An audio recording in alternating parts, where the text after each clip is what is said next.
Good evening. I am live with the beautiful Carmen. Is it Maria Carmen Maria Montiel. Montiel? Look who's talking. We have been in here. We had some technical difficulties, but y'all know I'm a woman of faith, so I just said a little prayer to Jesus, and we shut it down and restarted it, and we are back up. So, welcome to Pretty Petty Politics, Part 3 of Conversations with Candidates. Yep. We are happy to have you here. Well, thank you, Pretty, for having me with you. It's the night of the pretty ladies. The night of the pretty you. ladies. I appreciate it. So before we get started, this is a question I always ask people when they come onto the platform. And it's a generic question, but it's one we all have the answer to. Okay. What was it like your very first time voting? Well, I have two experiences. Well, here in the United States. Here in the United States. Okay.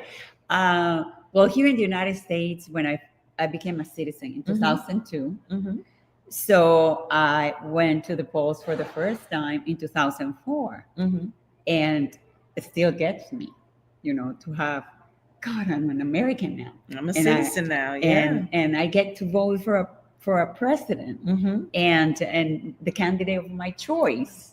And it was a pretty special thing. It was the next best thing after I got sworn in. That was also very sentimental because I always said that pledge that we made when we were sworn in, I believe that all Americans should recite it at some point in their life because it's pretty significant.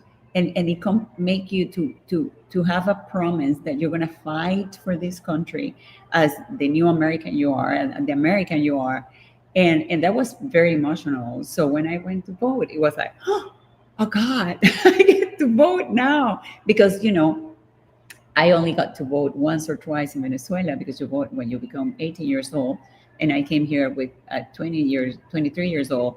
So for all those years, I was not able to vote. You weren't able to vote during so throughout most of the 90s. Yes. Because you came 1988. You came to the United States in 88. Uh-huh. All right. So I want to talk a little bit about your background because this conversation is all about getting to know you. Perfect. We're going to talk politics. That's what I do. We're going to talk politics, definitely. But this allows people to get to know you. Good. So, Miss Venezuela. Yes. When was that and how was that? Well, that was 1984. Okay. I was 90 years old, and it was an accident in my life, but it was an incredible accident. Okay.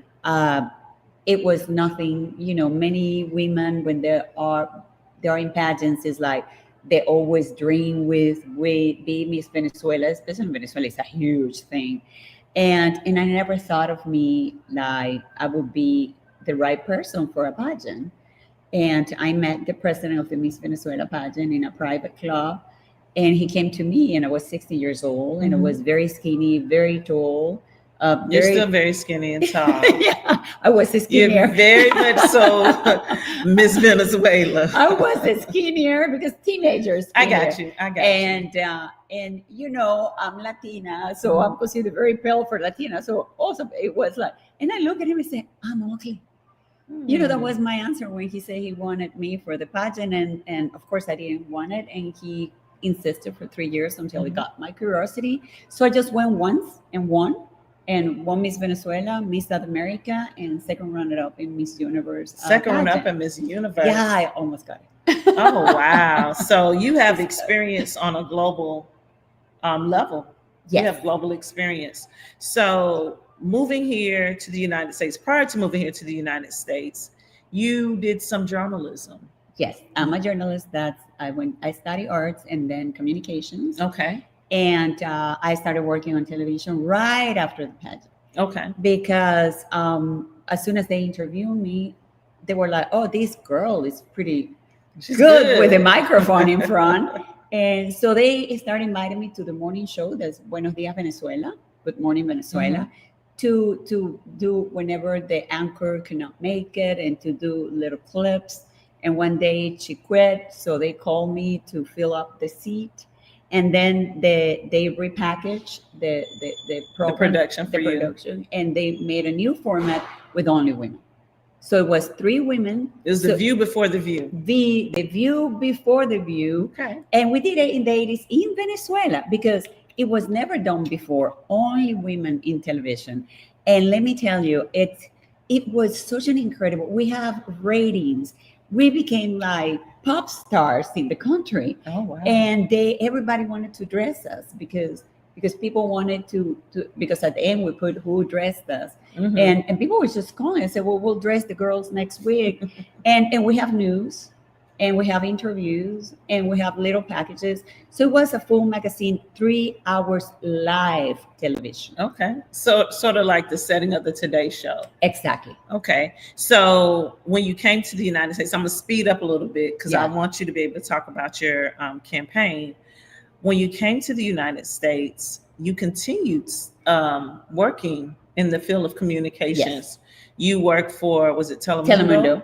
Telemundo. So tell us about working for Telemundo. And is their base here in Houston? No, Miami. In Miami, but they do Yes. have a large presence here. Yes, they have like either a part of the network or franchises to the Mhm. network. So I came here and finished.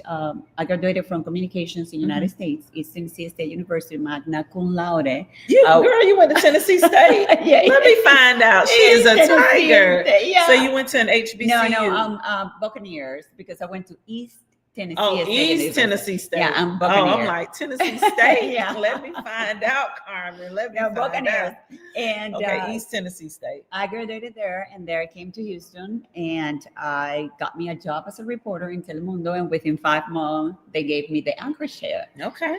And but the part of being a reporter was for me the most valuable, because it was the best way to get to know Houston and Harris County. Yes. Because I was on a car every day, driving a lot, around. You're out in the field. Out in the field, and we have floods, and and it was the time of key maps. Remember, we didn't have the phone. So whenever we were going to go key map, that orange thing, remember? You're telling your age, not mine. I was a kid. That's the 90s. So I really got to know Houston, and I really appreciate that, because I know Houston and Harris County like, You know all your way around. Yes. Excellent. Excellent. So politics. yes. How do we go from journalism, from beauty queen to journalist? I can see that pivot. But how do we pivot from journalist to politics? What was the thing that struck you? Because you've been diddle-dallying, you've been around politics for a while now. What was Yeah. that like, and when did that begin? Well, in the meantime, I had 3 kids and raised them, and had a medical practice, and learned a lot about healthcare. And during those years, I come from Venezuela, Mm-hmm. and people need to understand that communism doesn't happen over time. And everybody knows that Venezuela is under a regime, a dictatorship. Maduro is the Maduro. president there. Yes. That have become criminal, because communism, like I said, even in the desert, they ran out of sand, they run out of money, and then what's left? Mhm. To join crime. And so it's a communist criminal regime. But to get there, it takes 50, 60 years. People need to understand that this is a process, that the communism is a manual, and they follow the step. And now, as an adult, when I saw these things happening, repeating in the United States, and I was like, I recognize that. I realized that for the things that I see now, it started to happen when I was a child. But my dad in the 80s was a visionary. He was born in 1928. Mhm. And he was telling us in the 80s, he sent us to study here. And he was like, you need to stay there because it's going to get ugly here. But the 80s, Venezuela was booming. It was the place to be. Mhm. And we're like, Dad, no, none of us wanted to stay here. We want to go back. Because the big industry there is oil and gas, right? Oil and gas in Yeah. Venezuela was so rich, and television in Venezuela at the time, it was like I tell you, we did a format with women before it was ever done in the United States or any place in the world. So I wanted to go back, but when I was here is when Hugo Chavez, who was the one who Mhm. started, tried to do the 2 coups in the country. Mhm. And that's when I said, well, let me wait a little. Because of the coups that were Exactly. happening. And Let's- I say, see, things get better. So stay legally. I always say I'm a legal immigrant. And but when I started see things happening similar in United States, I said, I know where we're going, and I can do two things: do nothing and regret it for the rest of my life, or do something. Okay. Now, you skipped over something real quick. Okay. We're going to go back to this. You said a medical practice, and that's how you learned about healthcare. Tell me Yes. about this medical practice, because you're not a physician. No, So no, I you- was the office manager So you started a medical practice with your husband, with my ex-husband. partners. Okay, with, With your my ex-husband. ex-husband. Yeah, he is a And physician. I She started. said she was the office manager. She don't have to say anything else. I was. Right? So you ran the operations. I ran the operations Okay. and everything, so I know about healthcare because of that, and I did that for 20 years. Okay, so let's pivot with healthcare, with what is proposed to come with healthcare. Yeah. And the things that we've seen with healthcare in this country, even let's just looking at the vaccines right now. I had a Okay. conversation today with a colleague about the COVID vaccination and how it's being very much so restricted with whom could get it. All right. As a possible future member of the United States Congress, um, what do you have to say about your constituents who of the 18th congressional district that may be seeking to have this COVID vaccine, but they're being told they can't? How do you feel about that? Well, the way I feel about vaccination nowadays is I believe it should be, your choice. Your choice. Your Okay. choice.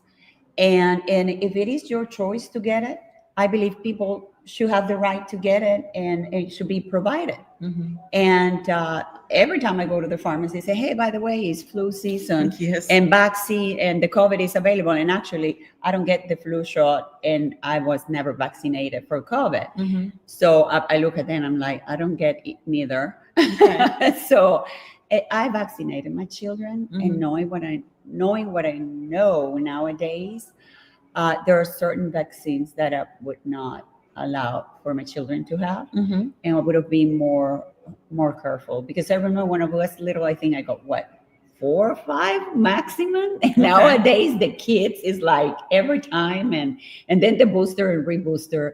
And we need to be careful in what we put in our bodies. I'm very healthy. Mm-hmm. I eat very healthy, and I exercise. So I believe that the best way to take care of our bodies is the healthy way. Okay. But you do agree that the constituents who desire to have a vaccine, they should be able to go get one, right? Exactly, because I believe in freedom. You want to get it, get it. If you don't want to get it, you should not be forced Okay. to get it. Okay, very good. So, in a pivot from the, and thank you for that. In a pivot from that, we also have different things happening with the CDC. Oh, yes. Yeah, let's talk about that. As someone who's worked in healthcare, you understand the importance of fighting and helping people build up their immune system, fighting against disease, airborne diseases, as well as what happens with just how we inspect food, right? For bacteria and other agents that can be in food. How do you feel about what's happening here in our country as it relates to the CDC, the changes with the CDC? Well, listen, I believe that, one of the things that my dad used to tell us when we were growing up, it was bureaucracy and corruption is destroying this country. And I believe when certain institutions grow too big, Mhm. and we have people controlling those institutions and they are not elected, that's bureaucracy. And they have more power than the elected people. And that's not right. So I believe that certain organizations should be there to protect us, but not to rule us. Okay. That's bureaucracy. And I believe those institutions, because they create the institutions, nobody there is elected. They sit on those positions for 40, 50 years, and they were never elected. And they're not having more power than any elected official, even the president. So elected officials should have more say than an expert? Well, we should relate on experts, but I don't believe people should sit there for 40 or 50 years. I should be that even the people that occupy bureaucratic positions should have a term, Okay. and then join the workforce outside a good governmental position. Okay. So you're saying they should serve maybe during an administration? And then live and give opportunity, because also What about the continuity? I mean, healthcare is so much different. Our government, so our government has to operate no matter what's going on with our country. Okay. Whether we're at war, whether we're in a pandemic like we were just a few years ago, yeah. Right? It seems like yesterday, but we have to have that continuity. Okay, so how about having a continuity, keeping the president forever? No, so you don't agree with that? That's not. I don't, because we are a democracy. None of us agree with that. Right, we're a democracy, so not a monarchy. Exactly. So it's the same for those bureaucratic positions. But let's go back to what you said about elected officials. Elected officials in the Texas governor, the Texas legislature, all of our statewide seats, they can be elected until they decide, until someone beats until them. they're voted out. And same thing with members of Congress. So we have members of Congress in their 70s and 80s, right? Which I don't agree with. Right, but there are no limits, is what I'm saying. As long as they get reelected. So what if I were a school teacher and I worked for 50 years? Would that be too long? No, because that's your profession. But these bureaucratic positions, let me tell you, those are assigned bureaucratic positions where actually some are making pretty good money and end up being millionaires, that I don't understand how with a job you end up being a millionaire. I'm completely against that. Okay. And especially in healthcare, as you say, healthcare change in a second, every month, every day. So I believe in really changing the people and putting younger people that are more up to date, even though all doctors need to keep, but younger people with a newer vision. But having somebody sitting in those positions for 40, 50 years, I don't agree, because they're not elected. Because yes, we can keep reelected until they're not elected anymore. So you do understand that there's a small scintilla of career bureaucrats that are not experts in their field that work in our various agencies, but we're specifically talking about the CDC right now. Yeah. And most of those people are experts in their field, right? Yeah. Okay. I just want to make sure we agree. Understand, but bureaucracy, those positions should not last forever. Okay. And I'm not going to debate you on it. But let me tell you, and if they're expert and they're good at their job, they should have no problem finding,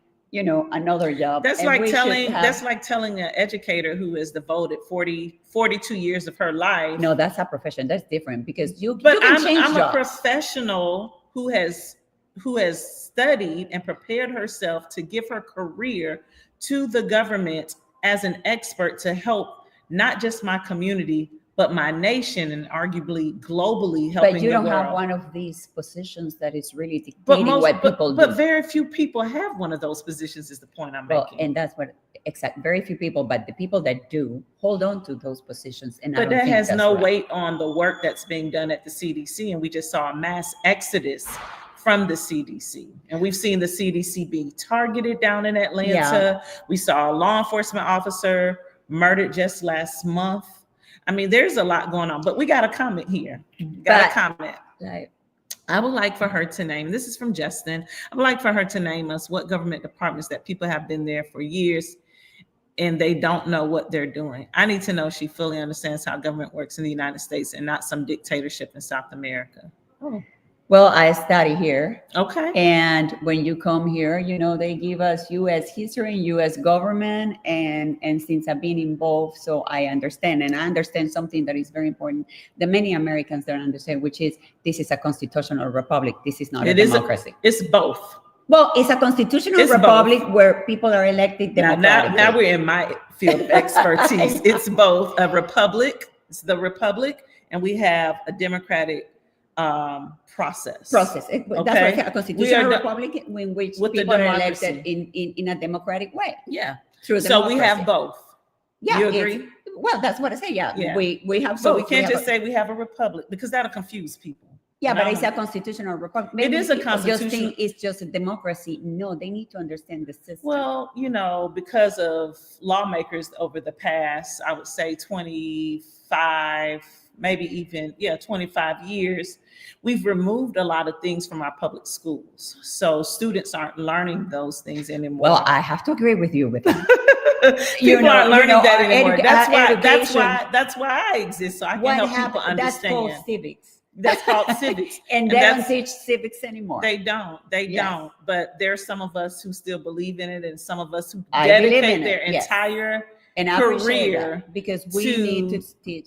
There's so many things we're not teaching our children. Okay, perfect. And remember, I believe in trade education back in the high school. And trade education. Yeah. Okay. So let's talk about your road to being a publicly elected official. Prior to running for Congress, at any time since you've ran for Congress, have you ran for any other public office or just Congress? Just Congress. This is my third try. Okay.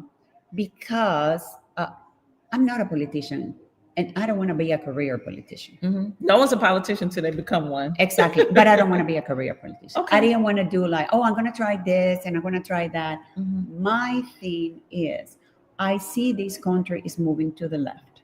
And because of my experience, I understand it. There's some people who will argue with you just based on our federal government right now, right this moment, at 8:34 p.m. Central Standard Time. I know there's many people that say no. When you look at our government, right, you look at the executive, the judicial, and the legislative branch. It's not to the left. It is very much so to the right. Right now is the minority. Right now. But the push to push us to the left, it's been there. And right now, and if we don't continue just getting this country straight to be the constitutional republic that our founders created and built, we're going to go to the left. And that's why I'm running for Congress, because that's my platform. So should we be to the right or should we be to the center? I would be to the center, to the right, because I'm a capitalist. And not just to the center? To the center, to the right. Center to the right. Okay. I'm saying? I don't like extremes. I'm pushing her. I'm a capitalist. I'm a conservative. Okay. I believe to be in the right.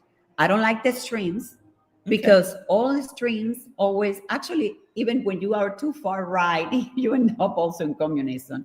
So I believe, because I believe in social programs. Are you a moderate conservative? Do you consider yourself a moderate conservative? Yeah, I'm not extremist. Okay. Definitely not extremist. There's things that I don't agree with. Okay. Everything extreme is not good. Okay. But I'm a conservative woman. I believe in faith, family, economic opportunities. Now that faith thing is dangerous. Well, no, it's not dangerous. Because we have the First Amendment. Well, but the First Amendment is freedom of speech and religion. No, First Amendment is Congress shall make no laws establishing religion nor prohibiting the free exercise thereof. Then there's a semicolon, and then it goes into abridging speech and the press. But this country, I know it verbatim. This country was founded in the name of God. Remember the difference between. Yeah, this was people that were persecuted because of religion. Yeah, they had religious persecution. But so because of that religious, not all of them, but because they had Judeo-Christian. They were not all Christian, but because they were persecuted, they also understood that at no time should the government tell people who, what to have faith in, if anything at all. It's freedom of religion speech, and what it says, freedom of religion is speech and religious speech. Religion. It's like, if you want to pray, you pray. If you don't want to pray, don't pray. Right. But we should have the right to do it. You do. And when we walk into Congress, he's saying, you watch me pray just getting this computer up, right? Yes. I'm a woman of faith. And the day we lose that, it means we have lost everything. I don't think, because of my faith. Yeah. Because of my faith. We're about to go to church, y'all. Because of my faith, government has no bearing on my faith. Because God is bigger than the government. So therefore, even if the Constitution did not say what it says in the very first amendment given to us in the U.S. Constitution, the very first freedom was freedom of religion, followed by freedom of speech, press, freedom of assembly. Exactly. You see where I'm going? But this country was a country that really was in the name of God. You walk into Congress, it said, "In God we trust." You see, our money, it says, "We got." But some people's God is literally the money. Some people empowered. Well, Their some people God is not the different gods. creator. But It's let me tell literally you- the money. Well, I'm going to tell you something. So let's just This- talk about if we get- our If personal we get stuff. God, as it had happened in this country, which I saw happening because I I've been love talking to her. 37 years.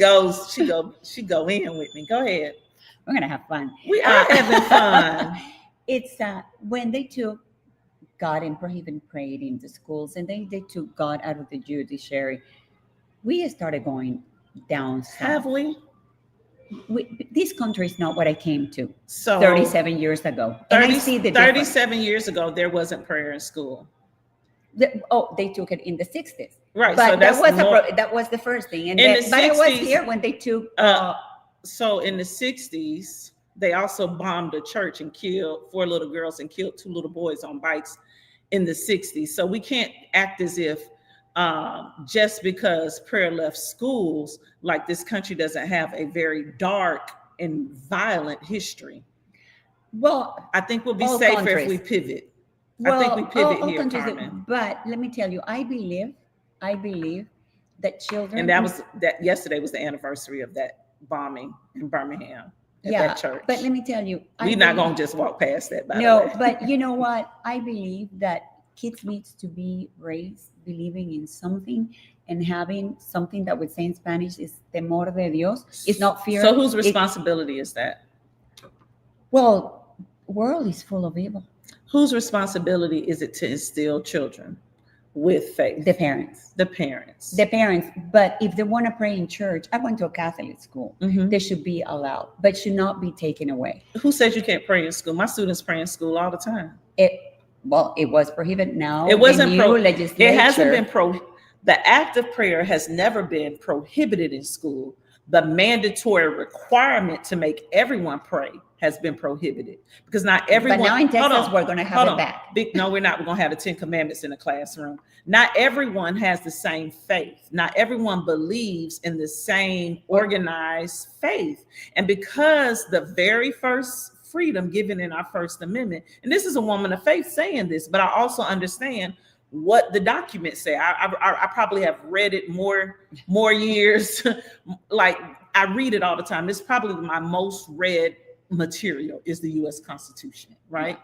And I have it in my purse right now. I have it right here, though. You have it? I have it right here. I always have it with me because I always pull it out and. Yeah.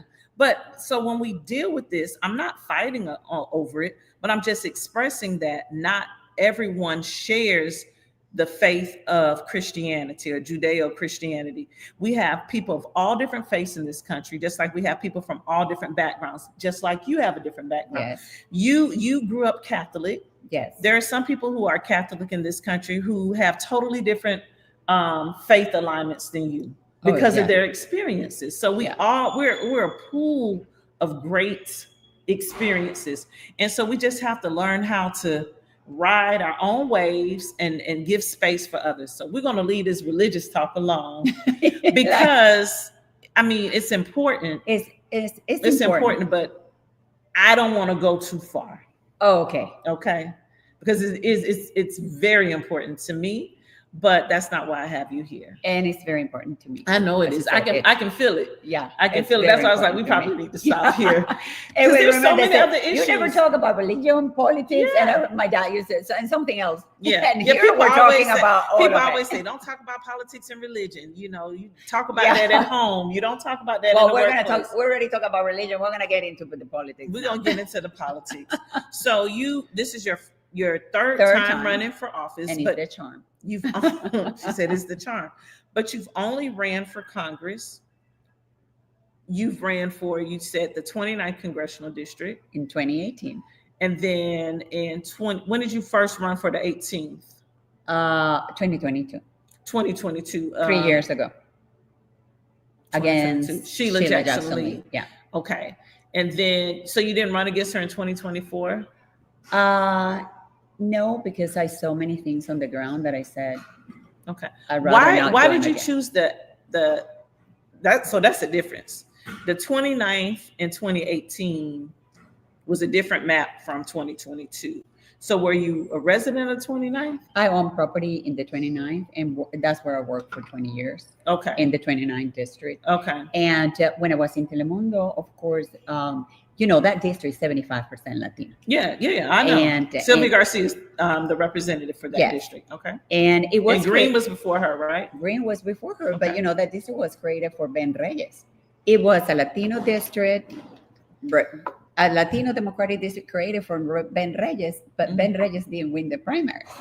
You know, I've been here that long. Okay. She's like, I remember.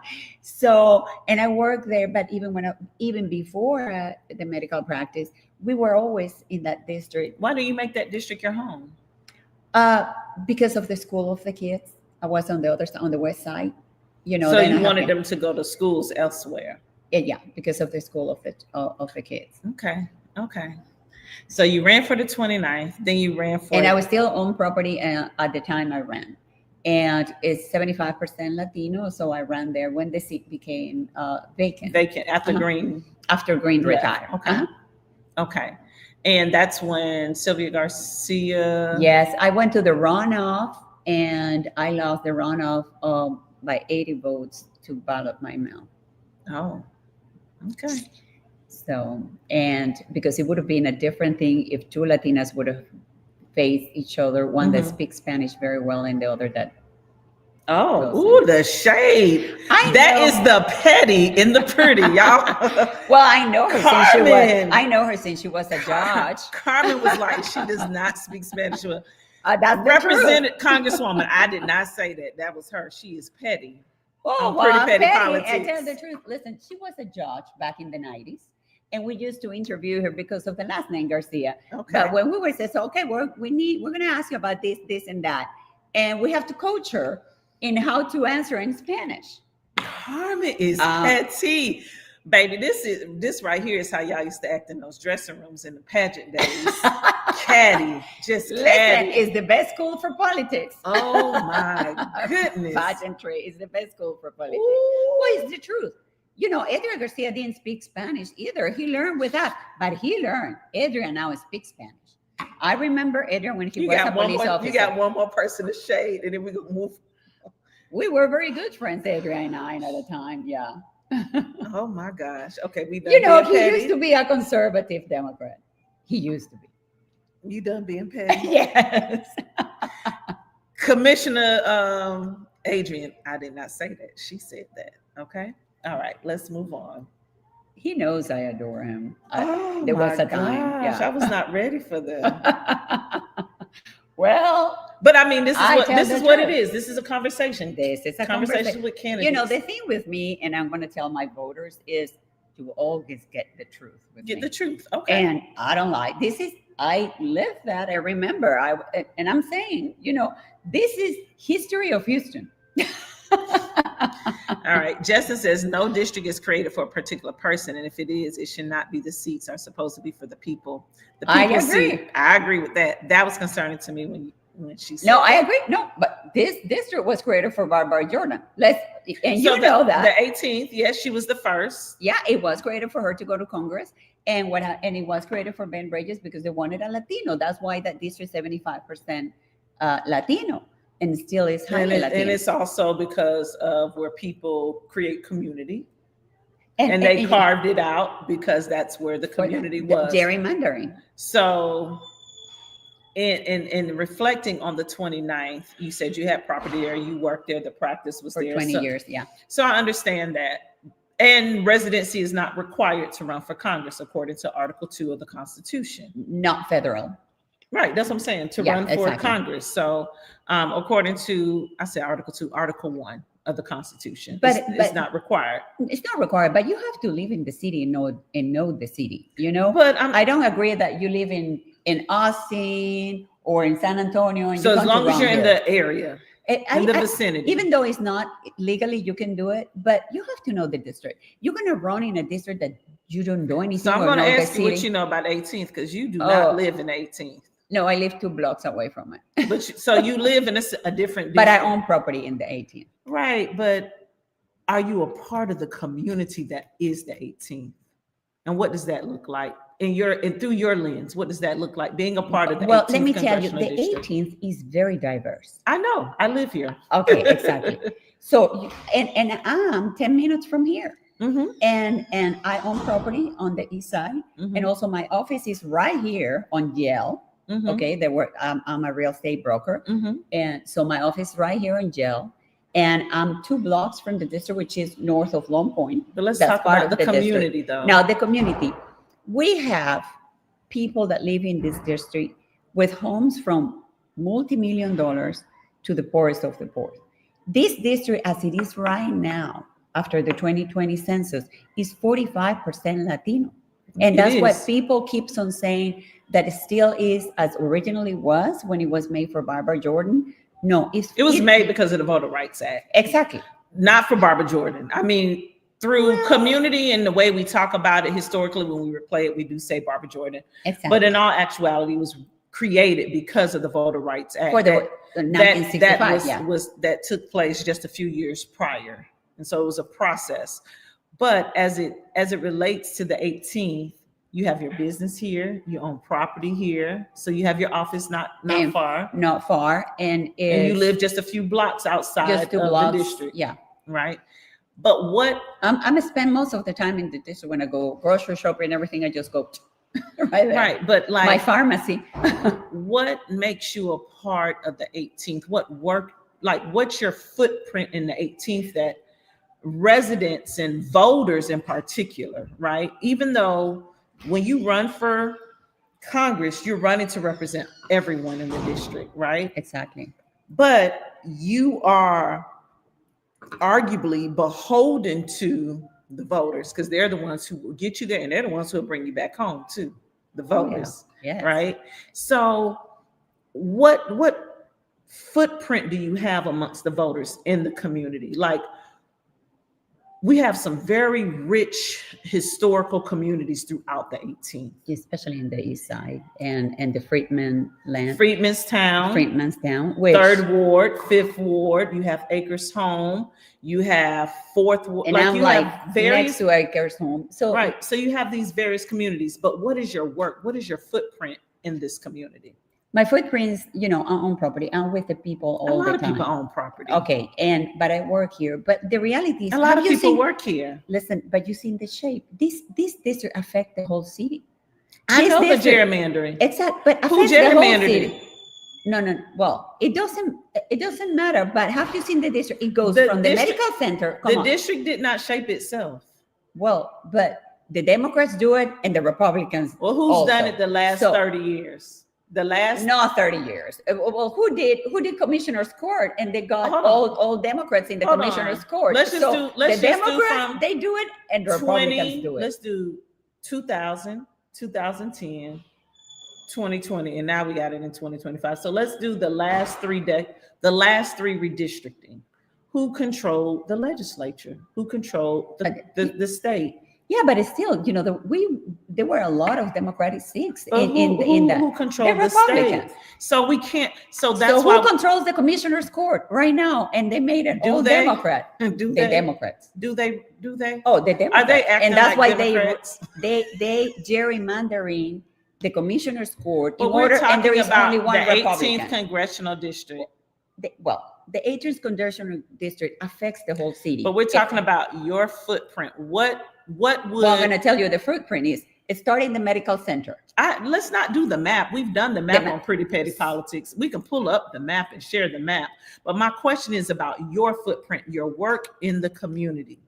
Your work. Like, people know that I educate in the community. Not just that I'm an educator, but I spend time educating people. I spend time going around talking to small business owners, talking to residents, learning. You do in your field, and I do in my field. Right. I'm into real estate. You're in real estate. So what I'm saying is that means you sell homes. Do you sell most of the homes in the 18th congressional district? And I own property in the 18th. No, but I'm saying, are you selling?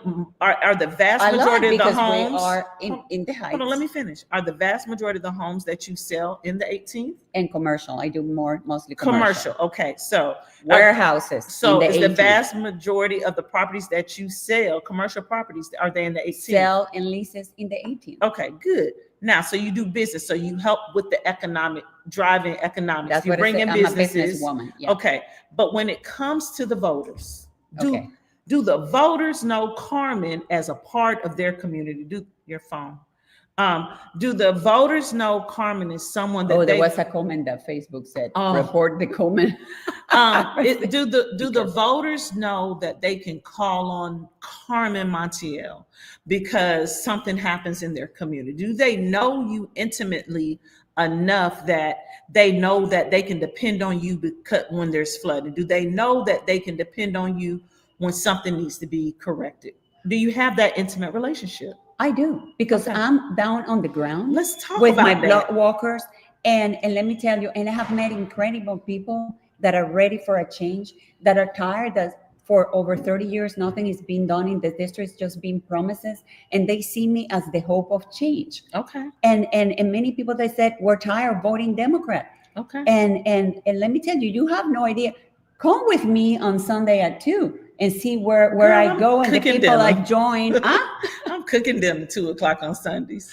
Well, I'm a Southern woman, I honey. run in the morning, go to church, and at 2 I start block walking. Because and you're running for office. I'm not running for office. But let me ask you this. Outside of knocking doors to get voters because you're running for office, what's the footprint beyond before Carmen the candidate? Well, I drove around because I'm in the district. And for example, one day I saw the cemetery, which is the oldest Black cemetery in the East Side.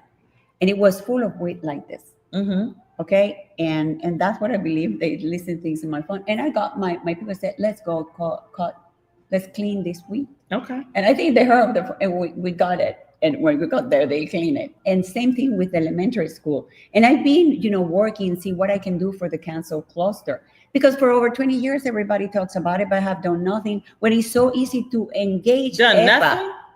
they just talk about it. They haven't filed anything. There have not been any testings. There's no documentation. Why the problem has not been fixed? Why Union Pacific has not been brought to clean it up? Why EPA hasn't been engaged? Why EPA has not been engaged to force Union Pacific to clean this? You're talking about EPA? EPA. Yeah, okay. EPA. I'm saying so. Yeah. I'm going to ask you. So you're agreeing with me. Why? So what happened? No, I'm not disagreeing with you. No, I'm going to ask you this. What do you think is the reason why Union Pacific? Let's think of who Union Pacific is. Let's not play. Mm-hmm. Why don't you think Union Pacific has not corrected their wrongs? They donate pretty much donate to all these candidates. I did when I did the research last time for 2022. So that's why. So they're using their strength, their financial strength, is what you're saying? Yeah. Okay. So when it's so easy to call it upon. Actually, I have a bill. One of my bills is to move the railroad outside of the city. I have 3 bills ready to go, and one of them is to do that, because not only they are contaminating, but also it's a risk. I have a friend and her developers and buyers. You're in real estate. You understand that developers and buyers don't seem to be concerned about railroads in the city. They will literally build $500,000 homes right with the railroad in their backyard. I mean, they could just stick a stick out and touch a train as it passes by over their fence, and they're spending over $500,000 because the real estate in the city is just like that. Exactly. But my opinion is they should be moved outside of the city for safety reasons. For safety. Mainly for safety and also environmental. But what about bureaucracy? Since you love bureaucrats. No, I don't love them. I know. I hate them. But what if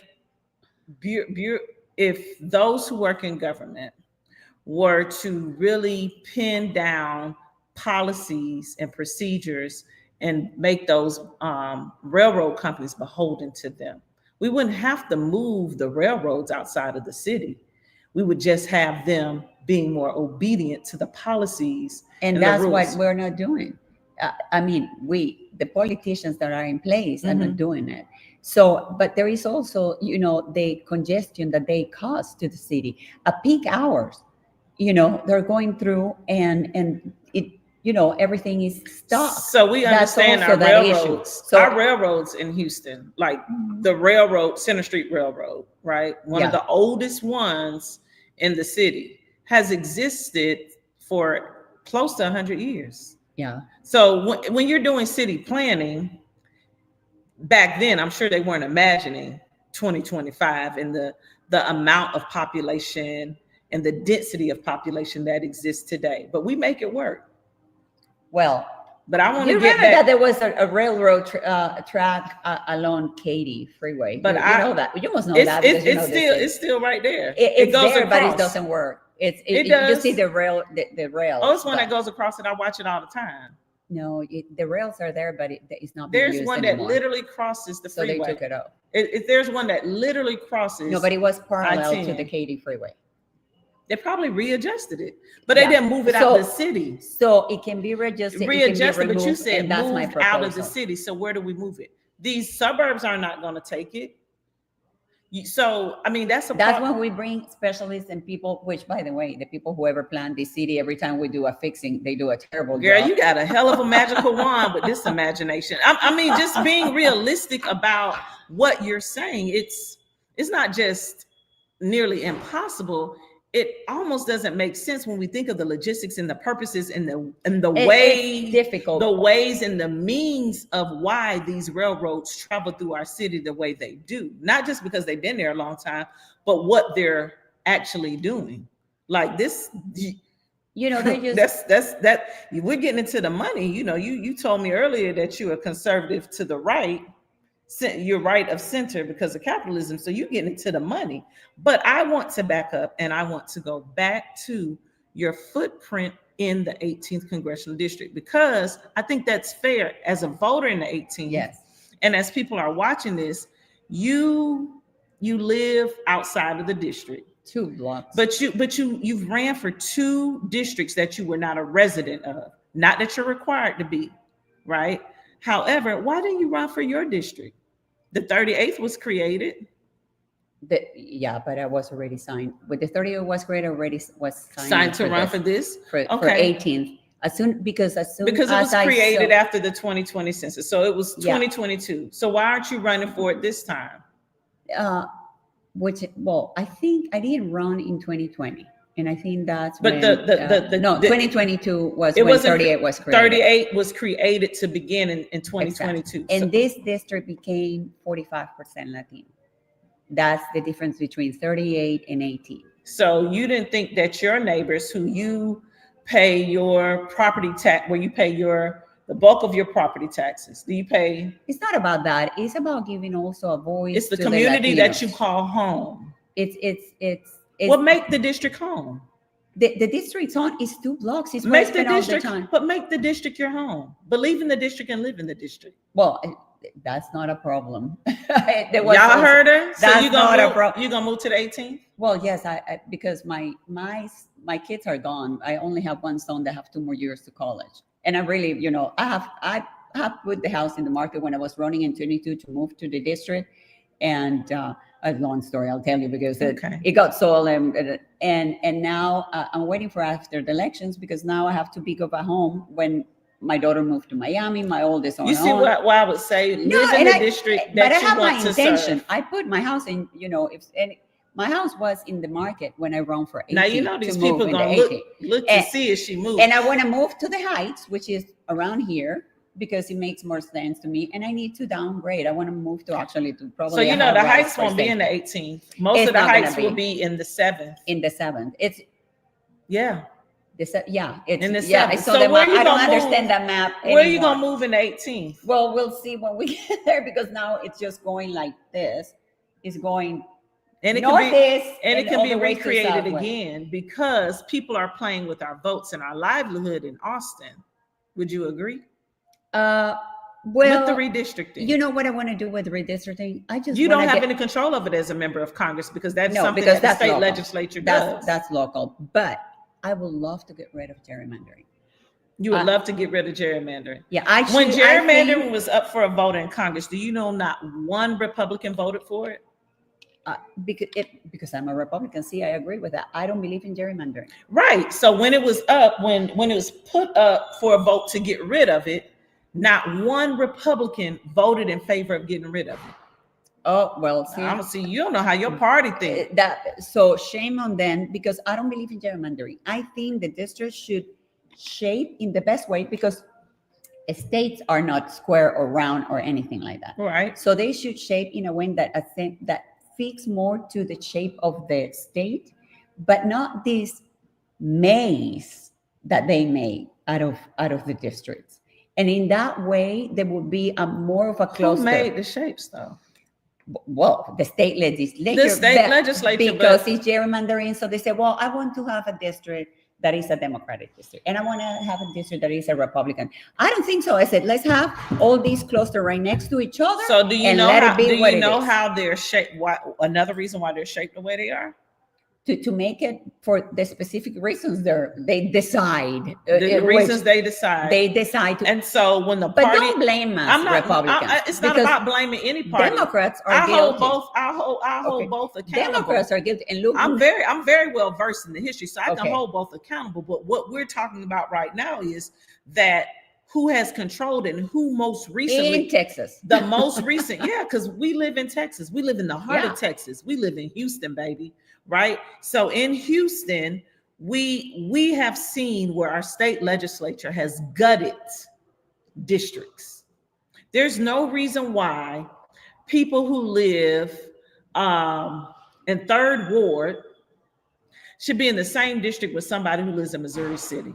Would you agree? Oh no, I believe that the district should be within the same state, same neighborhood. I agree with you like that, but don't blame us. We have a state. Listen, we have. Who sponsored the bill in the House and in the Texas Senate just 2 months ago? But they do it in every state. Who decided to do it mid-decade? Don't blame us. Okay, hold on. Don't blame y'all. There are states that have no Republican seats. No Republican seats. Carmen. There are states that have. We are in the state of Texas. We can agree and say, I might agree with you, but don't blame us. I don't have to blame you. I could just point at the map and the bills that were sponsored. Exactly. Now, do you know that there are states that do not have one Republican? I live in Texas. Let's deal with what's happening. And there are states that have no Democrats in Congress. Did you know that? Exactly. So it goes both ways. So don't blame. I'm not blaming. See, now you're gaslighting. You're gaslighting. Let's see. Both sides are at fault. You're trying to take it somewhere else. And I was talking about your footprint in the 18th congressional district, and you have skedaddled all the way around. My footprint is every day. The only thing that you said was that you are in commercial real estate. You own property here. And when I asked, why don't you live in the district? You said that wasn't a problem, that you have your son. And that you could do that. You said you would move to the Heights. And then I reminded you the Heights. Yeah, that's not going to be the Heights will be in the 7th congressional district anyway. So it still won't be in the 8th because of the maps that were just gerrymandered through redistricting. Hold on. Gerrymandered and redistricted through the current state legislature mid-decade, when we don't typically do this in the middle of a decade. There was a ruling from the court to do that. No, there was not a ruling for the court to do that, not to do that mid-decade redistricting. There was a case in the El Paso federal court here in the 5th Circuit that was already been dealt with because of the 2021 maps. Their decision had not come down when the state of Texas in July decided that they were going to have a special session under the cover of night, supposedly about the floods, and it turned into redistricting. Did you testify during the redistricting hearings? Twice. So you did it with the Senate and the House? Or you did it two different House hearings? The House. Two different One in Houston and one in Austin. Okay. Yes. So. And I tell you, the first time I agree, guy, and the second time I disagree. You know the guy in, he's from Corpus Christi. He's from Nueces County. The guy who sponsored the bill. I can't think of his name right now, but he sponsored the bill in the House. Okay. The map changing bill. I can see him. I can't think of his name. And then you have Senator King, who sponsored the Senate bill. Okay, so I'm not blaming. Don't blame us. I'm just going to blame those two Republicans for sponsoring it. Then I'll blame the rest of the Republicans in the House and the Senate that voted for it just this. Why don't a you few blame the months ago. commissioner's court here? Because we're talking about redistricting of the They 18th congressional district, redistrict and you're the gaslighting. You got to No. remember. So People your need to know. voters are not concerned with at this immediate time. They're not At this concerned immediate time. with. They're not concerned Okay, with but commissioner's let's court. say They're something concerned with to the the 18th people that's congressional watching. district. Yeah. You're not here because if I wanted to talk to the commissioner's court, I would call. I would go downtown to Preston Street. No, because you and I would affect us invite. all. I would We're invite. talking- I no, would we're invite all talking 5 about members. We're talking about things that affect including us the all. outgoing And county commissioners' judge. courts affect I would invite them to come sit down with Pretty Petty Politics, or let me sit down with them at their office on Preston. But we're not talking about that. We're talking about the 18th of Congress. Democrats. Let's No, that's talk not about typical this of Democrats. when That's they're typical. Let me talking tell you who about that's the typical of. redistricting. Hold on. Let me tell you who that's typical of. That is typical of someone who's going to keep you on the record and straight. The record that we're talking about is the 18th Congressional. You're not here because you're running for county commissioner. You're here because you're running for the 18th congressional district. For the redistricting. No, you're being sensitive. The Democrats You're being sensitive in a gaslighting way to ignore the fact I don't that gaslight. I hate that word. Well, So you're doing gaslight. it. So No. why are you talking about commissioner's court and you're here to be? If I want to talk Okay. about commissioner's court, I would have invited Leslie Briones What about or Tom Ramsey let me or talk Adrian Garcia. Okay, Your let friend. me talk for. Go ahead. But He used to you be my better friend. He won't say hello to you me better anymore. not talk about that commissioner's court. What I want to express. Talk to about you, the 18th congressional district. What I want to express to you. No, we're talking about redistricting. Talk Okay, about you're talking about redistricting. Talk and about the redistricting affects all Carmen, the districts. this is not Good Morning No. Venezuela. This is Pretty No, Petty no, no, no. Politics. Okay. Okay, Didn't respect my redistricting- platform. Didn't redistrict affect all the districts Did it? besides 80? Yeah. Did it? 9 was moved to the east. They were all Which one affected. you running for? The 18. Let's talk about So the 18th. if we talk about redistricting and you want to blame us Republicans about redistricting, there are moments where the Democrats have taken advantage of the redistricting. Example, commissioner's court. Now we can go back to 18 because feel you need better to let now? me. You need to let me talk, and people knows because people don't realize those things. So, Carmen, all you had to do was say, "Hey, pretty professor, can we talk about redistricting Okay. next Yes, let's talk about, and I'm going to tell you for commissioner's court?" Yeah, I can do a whole show about that. Okay. Okay, now, but let this me- show is now, conversations wait, with candidates you that are asked running for me- the 18th. You asked me if I congressional district. testified, and I did. You testify. did, and that's all I wanted to know. That's But good. hold on, People but you need didn't to ask know what I that. testified for. Hold on. I don't care which way you testify.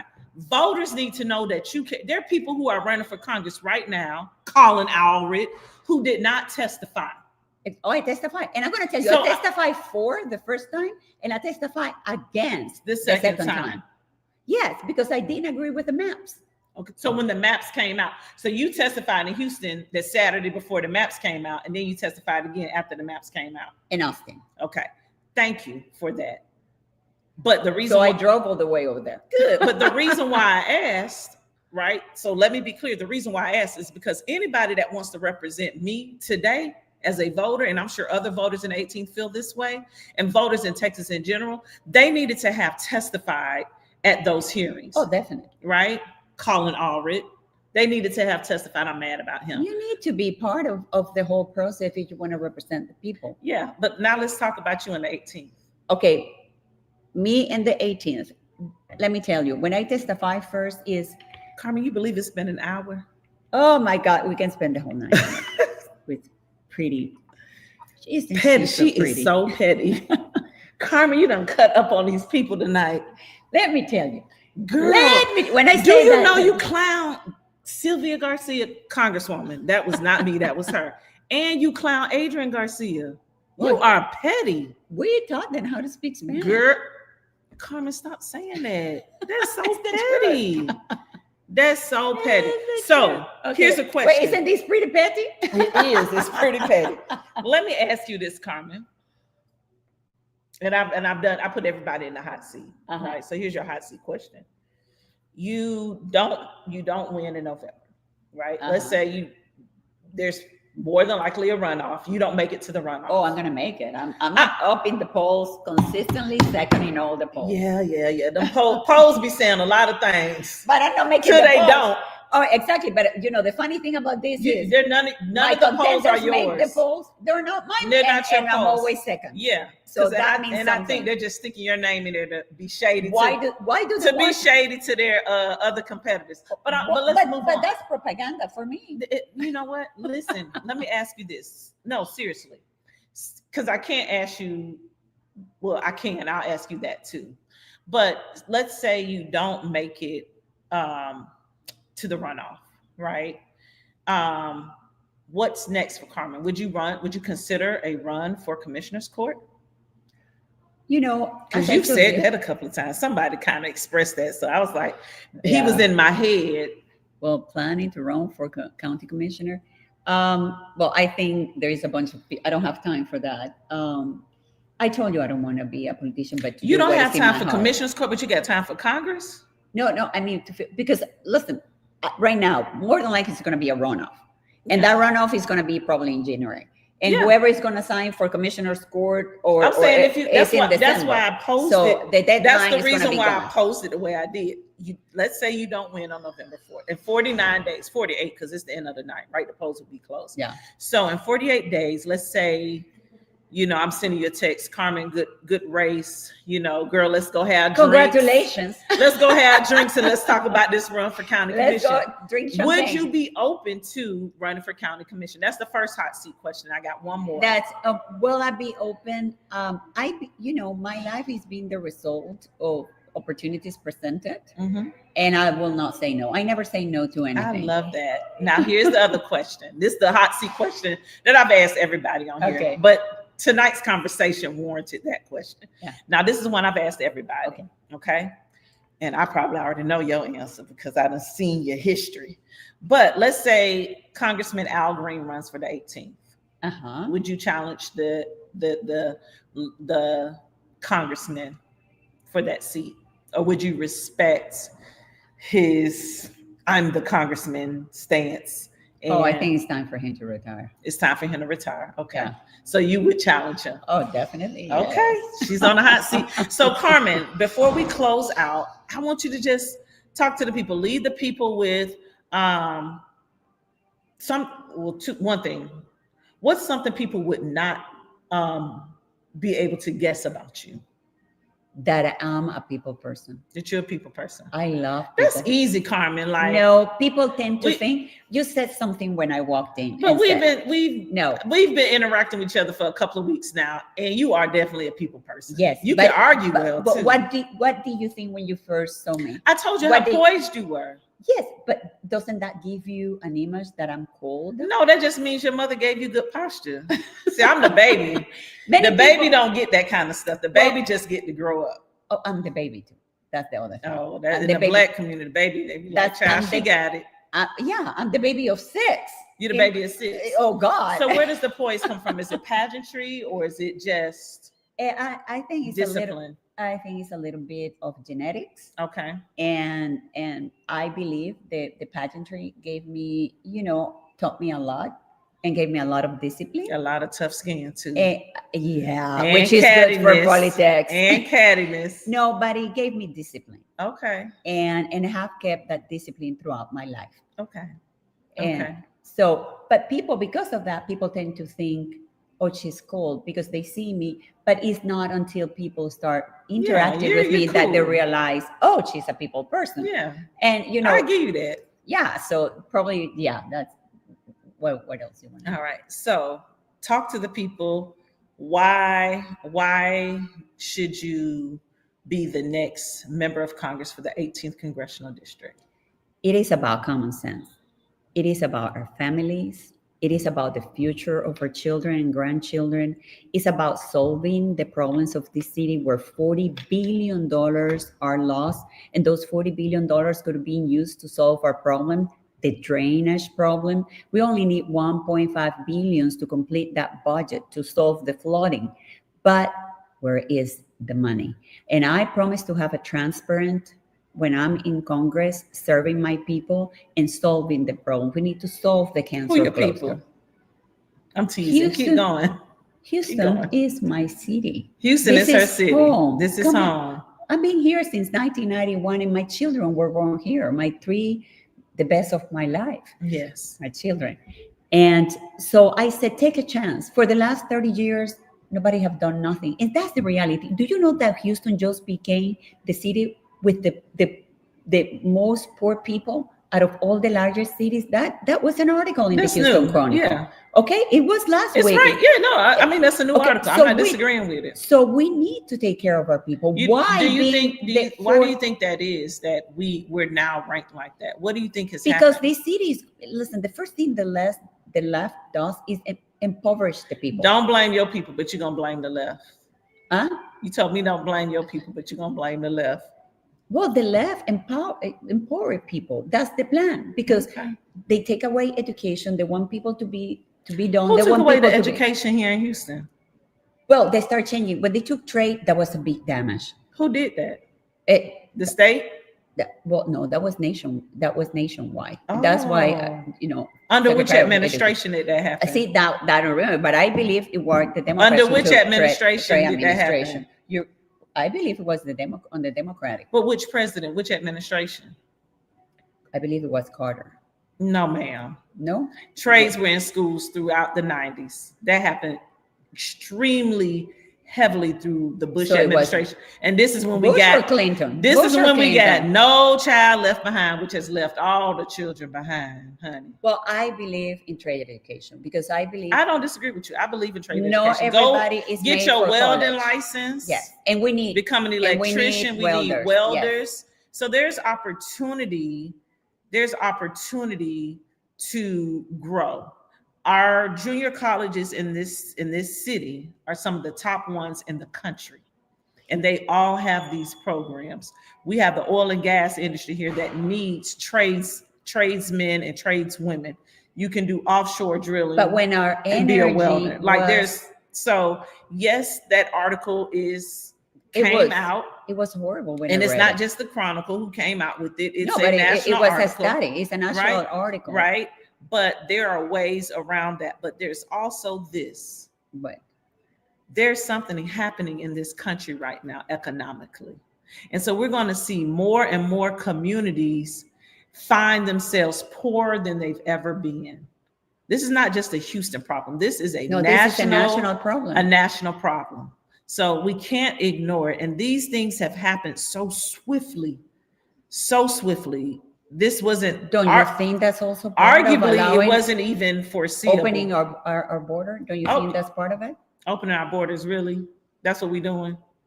When they open the borders, that's terrible. It's to bring almost my all bedtime. I'm the- not about to play Okay, with and you. the last thing I want to tell you about it, see, because is everybody that is running against me has hold political positions. Everyone? They know the most.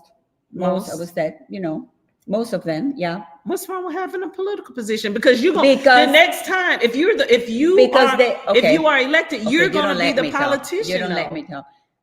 They know the problems. They talk about the problems. They have been in positions to solve the problem, or at least start the solution to the problem, and they have not done it. Christian Menifee hasn't done anything. I mean, like, Well, let's how not much money has he spending all the lawsuits? He's so proud Hold about on. it, and it's our taxpayer money. Hold on. The lawsuits are defending the citizens of How Harris County. successful are they? Has he not won them? Did he not just win a victory He for won a household? one that it was for the house. That is good, but all these fighting against Fighting the against- administration, so let me they're ask you going this. nowhere, So and let it's me our ask you tax this. money. Should the county attorney defend the residents of the county? Yes or no? Yes or no? Yes. Okay. Okay, but one of the lawsuits But is about something hold that on, is hold on. a lie. Let me ask you. So should they defend them based on what your interests are as a non-lawyer, or should it be based on the interests of those who are in that? Because it's not Christian, Okay. it's not Mr. Menifee alone doing it. Okay. It's people who are practicing law, and they have some very talented lawyers in that office. So they're doing it based on what people, constituents here in the county are asking for. So let me ask you about I'm gonna ask you this. See, Carmen, I got to go to bed. I got an early class, Okay. but you're so easy to talk to. But and I enjoy it. But like when we think of the concrete places, right, that are in the community, should the county attorney not be suing about that? I agree with certain things, but he is lawsuit happy in things that should not. For example, he's doing the administration about Yes or no is the question. Answer. when he's for the interest. Yes or no? Yes, but he needs to know. You No don't like happy-go-lucky. you don't like it when he sues the president. Because has he been successful? You tell me. He hasn't. He hasn't. He hasn't. What's the record on that? I would like to look into his record of success. You should look into into it his instead of being success. assumptive about it. You should look into it. Now let's move on because you said all of them. So most of them, they have. Why they haven't done anything? Now they want to be promoted to go to Congress. So because now they're going to do something. So and I'm trying to help you out because I know you're pretty and you're petty. So I'm gonna go ahead and tell you how petty the voters are going to be. If you're back here in 2 years running, or even next year running for the general election, you would have been the member of Congress. Yes. You at that time would be a politician. And yes. People are going to look at you and say, well, what have you done for us lately? And I would say, and I started to do this, and I introduced this bill, and I talked with somebody. You hope that you would have something sustainable, because talking to some people and introducing a bill is not doing nothing but I'm going to have concrete things that I'm going to say, this is what I have and done. So they have concrete things, and I'm not here to be a defender of them. I haven't even interviewed all of them, and I'm trying to get through all these interviews. Now people are going to be like, you gave Carmen more time. We about to wrap this up. You gave Carmen more time because we had technical difficulties at the beginning. We started late. Yeah, we did have technical difficulties at the beginning. But Carmen, here's the thing: do your research. You make great talking points, and you're able to do it because you have that journalistic experience, so you know how to make it sound like it's the honest truth. But you don't give no records. I sue. But you don't get no records. Only one. But you haven't, and you haven't. If you're gonna do that, come with receipts. My pastor talk about having receipts. When it comes to God, you got receipts. Where are your receipts? And you have none. So if you're going, only being successful in one, but you just said I haven't heard about it. You just said you're going to look into it. So first, I'm going to look into it because the look only into one it before you make he's been talking about. So look into it before you make assumptive questions. I don't even have to go. Because let me tell you, I don't even have to go into the other two. If he has one more, he will be bragging about it. This is pretty petty politics, not Good Morning Venezuela now. So he would be bragging, but we're gonna have a podcast soon, because this one here don't know how to be quiet. So there are two other elected officials in that race, or people who have elected experience. Amanda Edwards has been elected before, and Jolanda Jones has been elected 11 times. Yes. That's some currency. That's currency. Why hasn't she done anything about the cancer cluster? Hold on. That's some currency. So you're trying to poke. Amanda's not an elected official, but and hasn't been since 2019. Democrat. It's not right. But why did typical Democrat, typical Republican with no receipts? If we're gonna throw shade, I throw it with the best. It's not now. Why they didn't do anything? Let's slow down. We cool, but we ain't friends now. We cool. Now listen, I do have this question for you, because this is not about Republican and Democrat with me. This is about getting to know the candidate. Okay. So I will probably invite a few of you back to be on here in October ahead of early voting. But I do want to tell you, bring your receipts. I will next time I come. I'm gonna, because I've been just throwing out these random things, not gonna get it. But let me tell you, I go by. He only had one successful one, which, by the way, it was a pretty good one. I applaud him on that one. So the rest we haven't heard. You can't say what someone has done. But I'm going to bring you the numbers next time we see each other. I want you to bring the receipts. I'm going to bring you the percentage of success. Because see, you should have been bringing the receipts when you've been in all these forums. You ain't bought the receipts. And I'm pretty sure he has his receipts. But this is not his interview yet. His interview, all these forums, he only talk about that one. That's why I know. Because otherwise we'll say, and I won this one. You're the politician. You're here to represent me. You're here to represent those of us who live in the 18th Congress. I done got fussed at. You are here to represent the 18th Congressional District and voters. So you're going to have some receipts, because we're not just going to go off your word. That's not going to be good enough for us. But we got to go, y'all, because I got to go to bed, and you did have more time. You and Zoe had the most time, and Amanda was last week. Yeah. All right. So I have Christian. I have Christian and Isaiah Coming up next, I have Christian next week, and I have Isaiah the following week.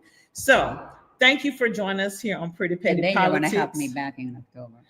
Girl. I'm going to remind you. Girl. So thank you for coming on Pretty Petty Politics. It has been. It was a great time. It has been a time. A time was had. But Adrian Garcia going to get you. Good night, y'all. Peace out. Thank you.